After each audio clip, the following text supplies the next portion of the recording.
Welcome to the deep dive. Today we're digging into some ancient wisdom, specifically from the Bhagavatam. And we're trying to uncover what it calls the ultimate secret of success. Right. It's a fascinating sword. We've got the text right here.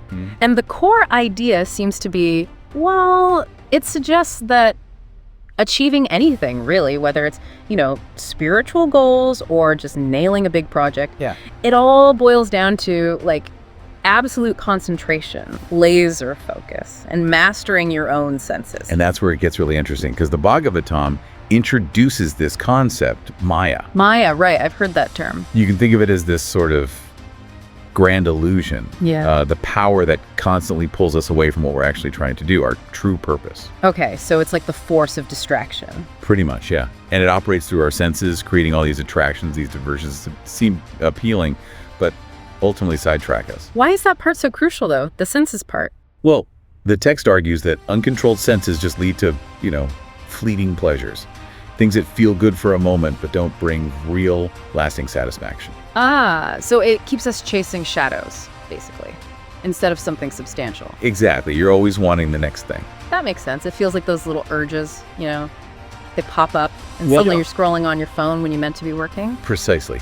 The Bhagavatam's approach isn't about, pretending those urges or our senses don't exist. It's not about fighting them head on, necessarily. Okay, so what is the approach, then? It's more about understanding how they can lead you astray, and then, crucially, learning to direct them intentionally, consciously. So, using them, rather than being used by them. That's a great way to put it. There's actually a key verse, Bhagavatam 2.2.9, that nails this. Okay, what does it say? It says, "Certainly, therefore, a person desiring liberation must first control his senses from sense enjoyment, and fix his mind on the Supreme Personality of Godhead by various spiritual practices." Whoa, okay. Supreme Personality of Godhead. That sounds very specific. It does, and in its context, it refers to the ultimate reality, the divine. Yeah. But we can also interpret it, for broader application, as focusing on one's highest goal, your ultimate potential. I see. So even though it mentions liberation, the principle itself applies more widely. Exactly. The text implies this principle of focused mind and controlled senses is universal for achieving any meaningful goal, not just spiritual ones. That's a really important distinction, because you think about, learning a complex new skill or running a marathon. Right. What's the absolute must-have? It's that undivided attention, isn't it? Despite everything else trying to grab your focus. Absolutely. You have to consciously choose where your energy goes. The text even uses this kind of poetic imagery. Oh, yeah. Something like, whispers of distraction swirl like mist, but focus burns a steady flame, consuming doubts. It paints a picture of that inner battle. Yeah, that captures it. That internal tug of war. Okay, let's make this super practical. The classic YouTube rabbit hole. Oh, definitely. We've all been there. You sit down, right, full intention, watch this one educational video, learn this specific thing.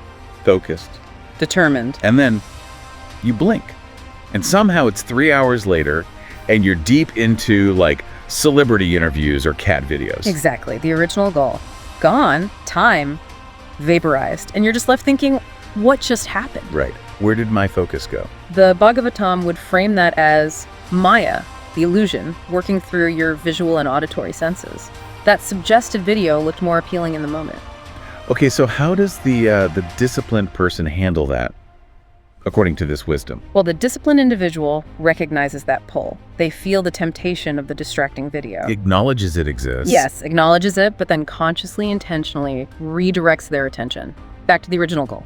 Back to the educational video. So it's a deliberate choice, not just willpower, but conscious redirection.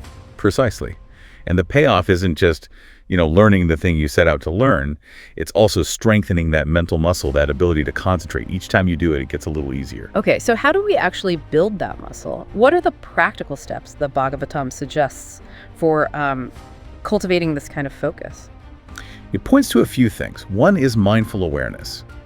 Just really paying attention moment to moment to where your senses and thoughts are naturally drifting. Self-observation, basically. Noticing the drift before you're 3 hours in. Exactly. It also emphasizes spiritual disciplines, things like meditation, or even just more generally, mindful living, practices that build that inner steadiness. Okay. Awareness, discipline, anything else. And having a really clear, compelling vision of your ultimate objective. what you really want to achieve, making that goal so vivid that it outweighs the immediate lure of distraction. So the why needs to be stronger than the what looks interesting right now. You got it.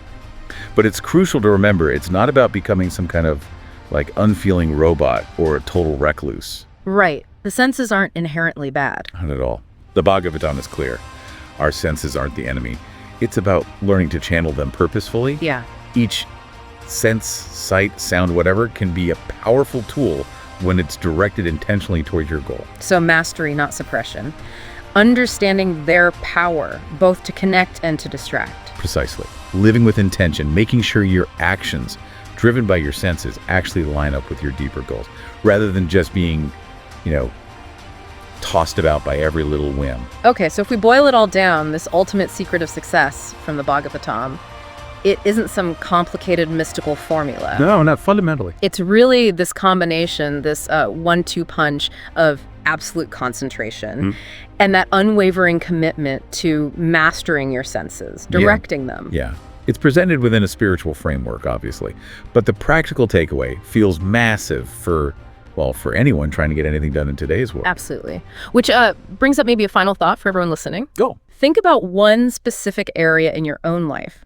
Where do those sensory distractions, that notification, that tempting snack, that sidebar of videos, where do they consistently derail your progress? That's a great reflection point. And then maybe consider, how could you start applying just a little bit of this mindful awareness, this intentional focus to navigate those specific temptations and, stay truer to your own path? It really makes you wonder, doesn't it?